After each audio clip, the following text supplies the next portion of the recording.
today is a new part, new function of management, organizing. So today the episode gonna be fresh and long. I hope you're prepared. Don't pass out in the middle, okay? Alright, today we're gonna study about organizational structure and design. What is a structure? Do you think this has structure? Yes, it has. It is the structure of a piece of art, okay? Organizational structure is the formal arrangement of jobs within an organization. The process of creating or changing organizational structure is called organizational design. There are 6 elements of organizational design.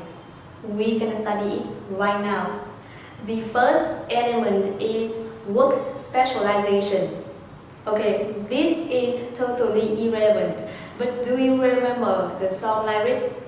The haters gonna hate, the players gonna play, and I'm just gonna shake, shake, shake. I think that the world would be much better place if everyone specialized in their talents and potentials. For example, if you're good at writing and want to write a book, write a book. If you're good at weird stuff, do weird stuff. Wouldn't it be nice, right? Now, back to work specialization. It is dividing the work activities into separate job tasks so that an employee can be specialized in each task. The purpose of work specialization is to increase the work output. By this way, organization can make use of the skill diversity so that the people with developed skills can deal with difficult tasks. It is a logical way of increased productivity, right? But at a certain point, work specialization can be counterproductive. For example, some employees may face with stress and anxiety. Some other employees may feel bored and leave. Balance is what everyone wants. The second element is departmentalization. Now, the separate job tasks can't stay separate like forever. But we have to make some complete product line. So the basis of grouping the workshop in together is called departmentalization. And there's many ways to do that. For example, by function, engineering department, accounting department, HIM department, or by geography, north region, south region, or by product line, by process, by customer group.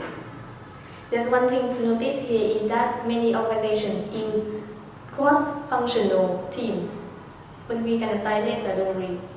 The third element is chain of command. This is a line of authority, clarifies who reports to whom. So authority, well, my mom holds family authority, right? So authority is the right to tell people what to do and what is expected from them. But there's one thing to notice is that authority only exists when the subordinates accept it. It is called acceptance of authority. So people are more likely to accept it or willing to accept it when they understand the order. The order is in line with the goals. The order doesn't conflict with personal value, and they are able to do it. Now, authority will assign jobs to employees. Employees receive the job will have responsibility to do it. So responsibility is an obligation or expectation to perform. There is one more principle in authority, that utility of command, saying that it's better if an employee reports to only one manager. But in today's world, especially information technology has made many concepts faded. For example, employees in the same company can literally communicate with almost everyone. So they don't have to go through the whole chain of command anymore. There is advantage and disadvantage about that. The fourth element is span of control, the number of employees that a manager can effectively manage. It's difficult to give a magic number because it depends on the industries, the size of organization, the work characteristics. However, there's an assumption that the wider span of control will reduce cost, but it's only effective when employees are experienced and skilled because they can do almost of the job by themselves. Now, the fifth element is centralization and decentralization. So centralization is the degree in which decisions are made from the upper level. Decentralization is the opposite. It means that involve people to provide inputs in decision making. Today, many organizations shift from centralization to decentralization. They give their employees more authority to make decisions, which we can call employee empowerment. By this, employees are more flexible and responsive to the changes of environment. The sixth element is formalization, which is the degree of standardization of the job and to what extent the behaviors are guided by the rules and by regulations. Now, if we combine all of them together and consider the degree of each element, you basically can have two main types of organizations, mechanistic organization or organic organization, and they're kind of opposite.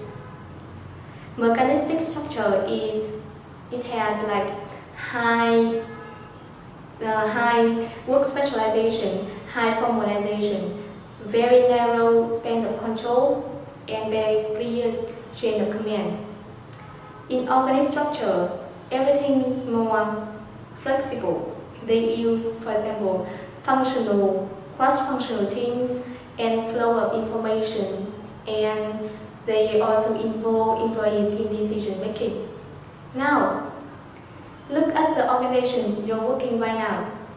Is it mechanistic structure or organic structure? Let's find out.